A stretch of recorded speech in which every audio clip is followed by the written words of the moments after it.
جس شخص نے ملک کو لوٹا ہے، نقصان پہنچایا ہے، اس کو جوابدہ عوام کے سامنے ہونا پڑے گا. جی اچھا شاہد صاحب، آپ لوگ حکومت میں آنے سے پہلے جس سے بھی بات ہوئی وہ کہتے تھے کہ ہم انتقام نہیں لیں گے اور کوئی کسی کے خلاف تقریر نہیں کرے گا، لیکن جس دن سے وزیر اعظم میاں شہباز شریف نے حلف اٹھایا، وہ اپنی ہر سپیچ میں عمران خان کا نام لے کے بات کرتے ہیں. آپ لوگ بھی گزرا ہے، وہ بھی عمران خان کا نام لے رہے ہیں اور باقاعدہ مقدمات کا کہا جا رہا ہے. تو یہ فرق تو پھر کوئی زیادہ نہ ہوا، صرف زبان کا فرق ہوا کہ ان کی لینگویج تھوڑی سی زیادہ خراب ہوتی ہے.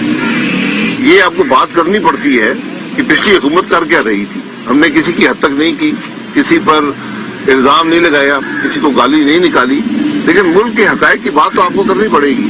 جو کرپشن ہوئی ہے اس کو، جو نظام ہے اس کے اندر لانا پڑے گا. یہ ممکن نہیں ہے کہ کسی نے ڈاکے ڈالے ہوں اور ثبوت ہو. ہم کسی پر بے جا الزام نہیں لگائیں گے، ہم کسی کو جیلوں میں نہیں ڈالیں گے، لیکن جو انصاف کا نظام ہے اس کے تحت جن لوگوں نے ملک کو لوٹا ہے ان کو جواب تو دینا پڑے گا. جیسے کہ آپ نے سنا کہ کوئی ذمہ داری لینے کو تیار نہیں، ایک دوسرے پر ذمہ داری ڈالی جا رہی ہے. پرائم منسٹر، گورنر منسٹر، سردار منسٹر، آپ کے پاس انفارمیشن کیا ہے آخر اس کے پیچھے کون غلط ثابت ہوا ہے کہ کیا الٹا ان لوگوں پہ ایک ایسا کیس ہو سکتا ہے؟ جی تو آپ یہ دیکھیں کہ کون لوگ تھے. ملک کے وفاقی وزراء تھے، ملک کا وزیر اعظم تھا اور ملک کا صدر تھا، اور یہ وہی لوگ ہیں جنہوں نے پاکستان کا آئین توڑا، عدم اعتماد کی نفی کرنے کی کوشش کی، ایک بے بنیاد سازش کا الزام اپوزیشن پر لگایا جس کا کوئی وجود نہیں ہے. اور آج بدقسمتی ہے کہ اس ملک کے پڑھے لکھے لوگ بھی عمران خان کے اس جھوٹ کو، بہت سے لوگ ایسے ہیں پڑھے لکھے لوگ جو سمجھتے ہیں کہ یہ آدمی سچ بول رہا ہے. یہ حقائق جس ملک کے ہوں جہاں نہ صدر ملک کا آئین کو فالو کر سکے، نہ وزیر اعظم کر سکے، توڑیں، ایک سازش کر کے آئین کو توڑیں اور دوسروں پر الزام لگائیں، یہ حقائق کی تحت تو آپ کو پہنچنا پڑے گا. کیا یہ درست ہے کہ حکومت ڈیولپمنٹ اور ان ڈیولپمنٹ ایکسپینڈیچر ہے اس میں کٹ لگانی جا رہی ہے کیونکہ مہنگائی کو روکنے کے لیے جی یہ آپ کو کرنا پڑے گا. جو آج پاکستان قیمت خرید سے کم پیٹرول بیچ رہا ہے، جس کی قیمت آپ کو 200 ارب مہینے کی پڑ رہی ہے، کہ دنیا میں کوئی ملک یہ نہیں کر سکتا. یہ آپ کو جو تباہی عمران خان نے ملک کے اندر اس پورے نظام کی پھیلائی ہے، چاہے بجلی کا نظام ہو، گیس کا ہو، پیٹرول کا ہو، ڈیزل کا ہو، ان سب کی درستگی کرنی پڑے گی. اور یہ بڑے مشکل فیصلے ہیں، یہ تکلیف دہ فیصلے ہیں.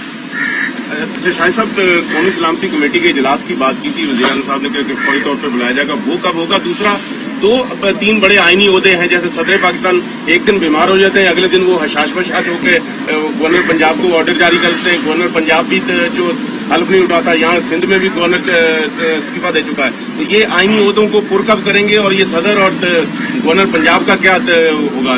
دیکھیں، جو بات نیشنل سیکورٹی کمیٹی کی ہے اب کابینہ بن گئی، اس کا اجلاس بھی جلد ہو جائے گا. اور یہ جو سازش کے الزامات ہیں جو عمران خان اپنی کرسی بچانے کے لیے آج پورے ملک کو داؤ پر لگانا چاہتا ہے، اس کی حقائق بھی عوام کے سامنے آ جائیں گے. جو آئینی عہدے ہیں، آئینی عہدیداروں کو آئین کے مطابق کام کرنا چاہیے. یہ ممکن نہیں ہے کہ ملک کا صدر ایک دن بیمار ہو اور ایک دن ٹھیک ہو جائے، اور وہی ملک کا صدر جو رات کے اندھیرے میں پنجاب کے گورنر کو بدل سکتا ہے، ٹھیک ہے، اندھیرے میں ملک کے پنجاب کے گورنر کو بدل سکتا ہے، وہ آج 5 دن سے سمری لے کر بیٹھا ہوا ہے اور اس کو اپروو نہیں کر رہا. اور گورنر بیان دے رہا ہے کہ صدر جو ہے وہ گورنر کو بدلتا ہے، حالانکہ صدر صرف جو وفاقی حکومت کی انسٹرکشنز ہوتی ہیں اس پر آرڈر جاری کرتا ہے. تو یہ بدنصیبی ہے کہ آج عارف علوی صاحب بھی آئین کو بھول رہے ہیں. آئین پڑھ لیں، اپنی ذمہ داری ادا کریں. وہ عمران خان کے صدر نہیں ہیں، وہ پاکستان کے آئینی صدر ہیں.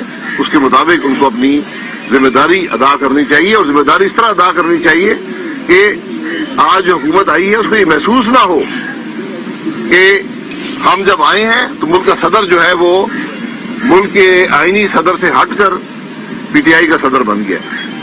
اچھا سر، الیکشن کے حوالے سے بتائیے گا، الیکشن کی کیا تیاری کیا جا رہا ہے؟ مردم شماری پر جو ہے تمام ہی اپوزیشن جماعتوں کو جو ہے کافی زیادہ پریشانی لاحق تھی پہلے، اور وہ بیان بھی دے چکے اس پر.